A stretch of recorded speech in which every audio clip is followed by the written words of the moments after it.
खबर रायपुर से आपको बता दें, जहां पे नशा मुक्त छत्तीसगढ़ अभियान पर सीएम भूपेश का बयान सामने आया।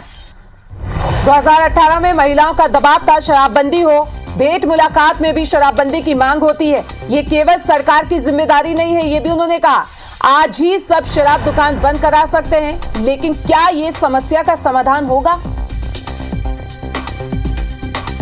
तो ये बयान उन्होंने दिया कि 2018 में महिलाओं का दबाव था, मुलाकात में भी शराबबंदी की मांग होती रहती है।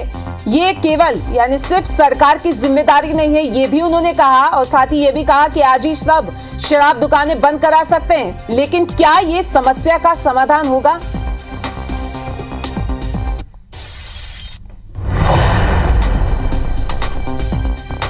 कोरोना काल से लगा है, पूरा देश बंद था, लेकिन फिर भी नशा करने वाले नशा किए। और नशा जो जहरीली शराब है और दूसरे प्रकार के पदार्थों के सेवन करने के कारण से इतने लोगों की जानें चली गई। तो मेरी भी हिम्मत नहीं हुई कि मैं शराब बंद दुकान तुरंत सरकार की ओर से आदेश कर दो, बंद हो जाए।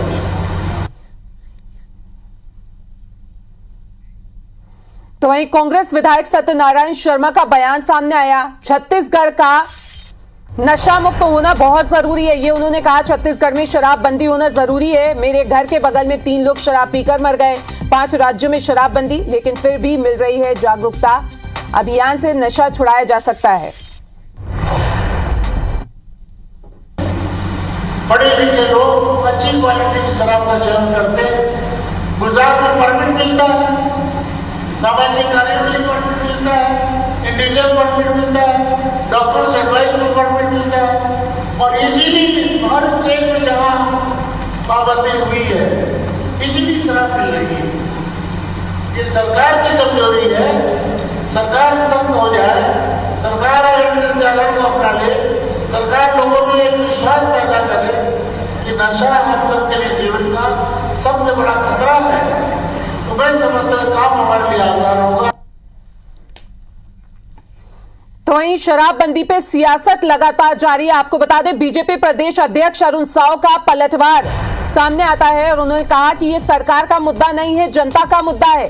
सत्यनारायण शर्मा शराबबंदी कमेटी के अध्यक्ष हैं। ये भी उन्होंने कहा, जब आप मानते हैं शराबबंदी जरूरी है, तो सरकार को शराबबंदी की सलाह देना चाहिए। सरकार अपने वादों पर अमल करे, ये भी उन्होंने कहा। तो लगातार शराबबंदी पे अब सियासत भी शुरू हो गई है। सरकार से 2000 करोड़ रुपए से अधिक का शराब घोटाला उजागर हुआ है। डिस्टिलरी से सीधे 800 सरकारी शराब की दुकानों में अवैध शराब, कच्ची शराब, नकली होलोग्राम लगाकर बिना टैक्स अदा किए बेचा गया। ये बहुत गंभीर मामला है। छत्तीसगढ़ की गरीब जनता को लूटने का काम हुआ है। तो ज्यादा बातचीत के लिए अमित चिमनानी जी बीजेपी नेता और अजय साहू जी कांग्रेस नेता हमारे साथ जुड़ गए हैं इसी खबर पे। तो उनकी भी राय ले लेते हैं कि उनका क्या कहना है। अमित जी, सबसे पहले आपसे ही जानना चाहूंगी, जिस तरीके की ये नशा मुक्त छत्तीसगढ़ को लेकर सीएम ने बयान दिया और उसके बाद लगातार इस पे सियासत शुरू हो गई है, क्या कहेंगे आप? कांग्रेस के सभी नेताओं ने बारी बारी हास्यप्रद बयान दिए हैं शराबबंदी को लेकर के। पहले तो ये कहा कि जनता पीना बंद कर दे, तो जनता जब पीना बंद कर देगी तो सरकार को करना क्या है। घोषणा पत्र समिति के अध्यक्ष ने इसे घोषणा पत्र में डाला और कहा पूर्ण शराबबंदी होगी। उसके बाद आज जो शराबबंदी करने के लिए समिति बनाई गई, उसके अध्यक्ष भी कह रहे हैं कि मेरे घर के बाजू में ही 3 लोग मर गए और होनी चाहिए, तो आखिर रोक कौन रहा है? घोषणा पत्र में लिखने से आपने नहीं रोका, जो समिति के अध्यक्ष हैं वो कह रहे हैं उन्हें नहीं रोका गया, तो शराबबंदी से कौन रोक रहा है? इसके पीछे कौन पॉलिटिकल मास्टर है? कौन हाईली स्टेट एग्जीक्यूटिव है जिसका नाम ईडी भी लिख रही है, जिसकी वजह से शराब घोटाला हो रहा है? वो व्यक्ति कौन है, ये तो सरकार के लोग बताएं।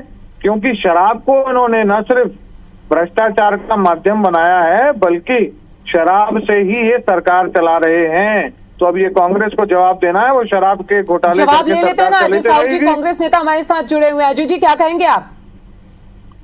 देखिए रोवारा जी, भारतीय जनता पार्टी शराबबंदी को लेकर टीवी में डिबेट्स बहुत करती है और राजनीति करने का काम करती है। लेकिन विधानसभा में सत्यनारायण शर्मा जी की अध्यक्षता में जो समिति बनाई गई है उसमें अपने विधायकों की नाम नहीं देती है। ये भारतीय जनता पार्टी के दोहरे चरित्र को दर्शाता है। ये वही छत्तीसगढ़ है जो डॉक्टर रमन सिंह जी के मुख्यमंत्री रहते हुए प्रति व्यक्ति शराब की खपत में पूरे देश में नंबर 1 पर था। हमने 4.5 वर्षों में लगातार जन जागरण के अभियान से उसको 18वें नंबर पर लाया है। लगातार हम शराब की खपत को कम कर रहे हैं, दुकानों की संख्या हम कम कर रहे हैं। भारतीय जनता पार्टी जो बात कहती है कि 2000 करोड़ का शराब घोटाला हो गया, ये कपोल कल्पित आंकड़े हैं। जिस तरीके से इन्होंने 4.5 वर्षों में सरकार पर एक भी आरोप नहीं लगा पाए प्रमाण के साथ, उसी प्रकार ईडी को बुला करके सरकार की स्वच्छ छवि को चुनाव से पहले खराब करने का आभा मंडल तैयार करने के हिसाब से इस तरीके की चीजों को बनाया जा रहा है। छत्तीसगढ़ में जो शराब नीति आज चल रही है वो डॉक्टर रमन सिंह जी के द्वारा बनाई हुई शराब नीति है।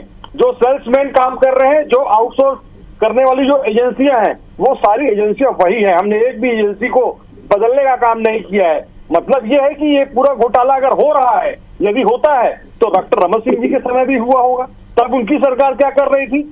ये बात कहानी ये है कि चुनाव आने वाले हैं। भारतीय जनता पार्टी के पास कांग्रेस से लड़ने के लिए माननीय मुख्यमंत्री भूपेश बघेल जी के चेहरे के सामने कोई दूसरा व्यक्ति सामने खड़ा होता नजर नहीं आ रहा है।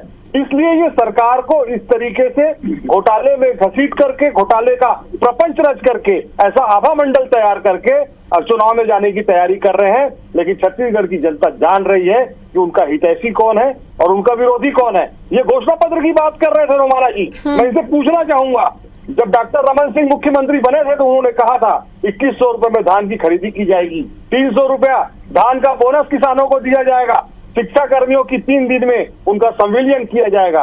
क्या इन्होंने एक भी वादे पूरे किए इनमें से? जो खुद लोगों को ठगने का काम करते हैं। 2014 में नरेंद्र मोदी जी की सरकार बनती है, 2 करोड़ नौकरियों का वादा किया जाता है, काला धन लाने का वादा किया जाता है, 30 रुपए में पेट्रोल देने का वादा किया जाता है, लेकिन वायदे तो करते हैं, उसको पूरा नहीं करते। कांग्रेस की मंशा पर प्रश्न खड़े करने वालों से मैं ये कहना चाहता हूँ कि इस प्रदेश के अंदर जितने कोशियां पकड़ाते हैं वो भारतीय जनता पार्टी से जुड़े हुए क्यों रहते हैं? ब्राउन शुगर का तस्कर पकड़ाता है वो भारतीय जनता पार्टी के सिंडिकेट से क्यों जुड़ा हुआ रहता है? शराब का तस्कर पकड़ाता है वो भारतीय जनता पार्टी से क्यों जुड़ा हुआ रहता है? समस्या ये है कि भारतीय जनता पार्टी के जो कार्यकर्ता हैं वो शराब की तस्करी नहीं कर पा रहे हैं। हमारी सरकार इतना चाक चौबंद व्यवस्था बना ली है कि उससे काम हो नहीं पा रहा है। तो भारतीय जनता पार्टी के जो नेता हैं और पूरी भारतीय जनता पार्टी है, अमित जी जवाब दीजिए अजय जी ने जो कहा उसका। राजनीतिक तो ये बहुत लंबा बोल गए अजय जी ने, बहुत सारी बातें कर ली, नाम दे बहुत सारी बातें अजय जी ने करी, लेकिन बताया नहीं कि ये पॉलिटिकल मास्टर कौन है, ये हाई स्टेट एग्जीक्यूटिव कौन है जो शराब घोटाले का सरगना है।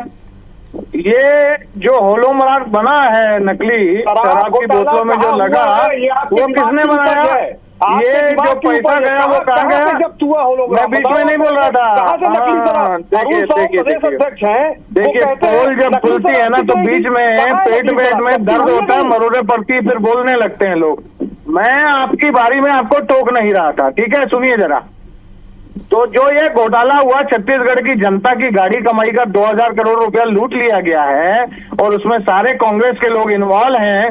कांग्रेस के जो लाडले लोग हैं उन्हें कोर्ट जमानत नहीं दे रही है। अधिकारियों के घर से किलो किलो सोना मिला है, 50-50 लाख रुपया नकदी मिला है। वो किसका है? क्या शर्म नहीं आती छत्तीसगढ़ का पैसा लूटने में आप लोगों को?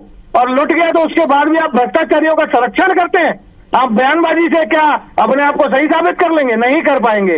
आपसे जनता पाई का हिसाब लेगी और जितना आपने लूटा है वो आपको वापस करना पड़ेगा। अजय जी देखिए, भारतीय जनता पार्टी जो संसदीय व्यवस्था है उसमें अपने विधायकों के नाम देने चाहिए। राजनीति करना अपनी जगह। ये घोटाला कर रहे हैं। कहाँ से नकली होलोग्राम जब्त हुआ? कौन सी सरकारी दुकान से नकली शराब बिकी?